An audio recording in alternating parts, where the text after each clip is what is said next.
कांग्रेस के झारखंड प्रदेश अध्यक्ष केशव महतो कमलेश ने कहा कि लोकसभा में नेता प्रतिपक्ष राहुल गांधी संविधान की रक्षा के लिए देश की जनता को सजग कर रहे हैं।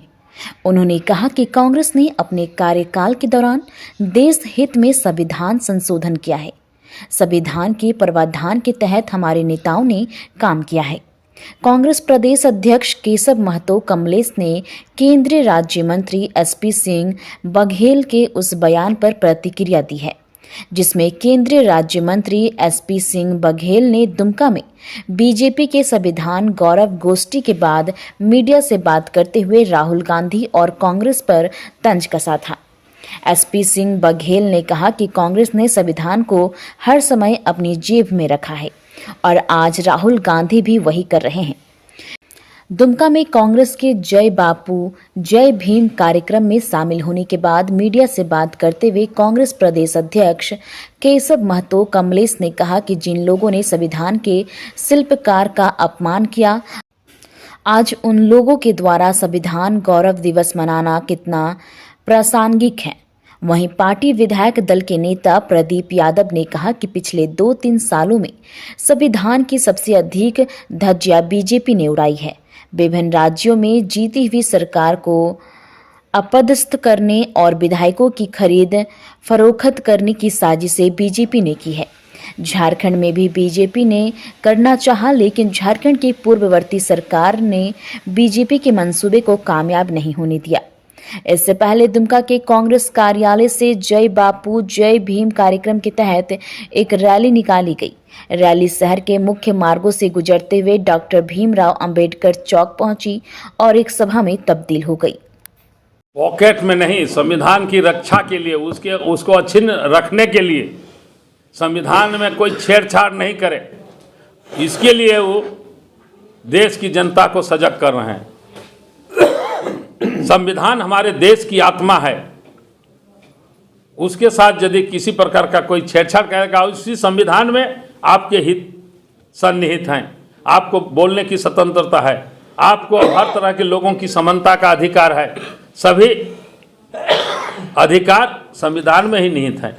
आज अधिक बार तो कांग्रेस ने ही संशोधन की है। हाँ, देश के लोगों के हित के लिए किया है। कौन चीज में संशोधन नहीं होता है? संशोधन हर चीज में होता है। एक आरोप ये भी लग रहा है ना कि इंदिरा गांधी द्वारा आपातकाल लगाया गया, क्या वो धज्जी नहीं उड़ा?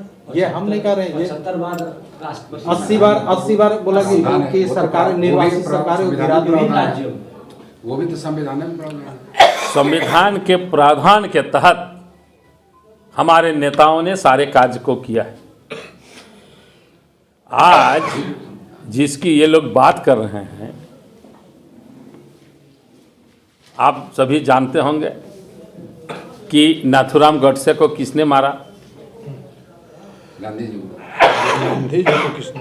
हाँ, गांधी जी को किसने मारा?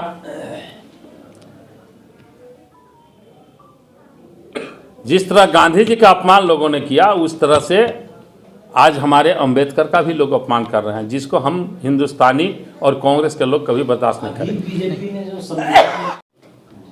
तो चाहे वो राजा हो चाहे रंक हो, सबको एक वोट का अधिकार दिया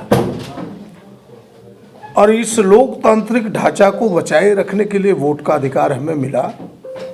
और आपने देखा होगा कि पिछले मात्र 2-3 सालों में यह जो इनके कालखंड रहे 10 वर्षों के भारतीय जनता पार्टी के, सबसे अधिक धज्जियां अगर किसी ने उड़ाई तो प्रजातंत्र द्वारा जीती हुई सरकार को उन्होंने अपदस्थ करने का प्रयास किया और कहीं सफलता भी पा गई।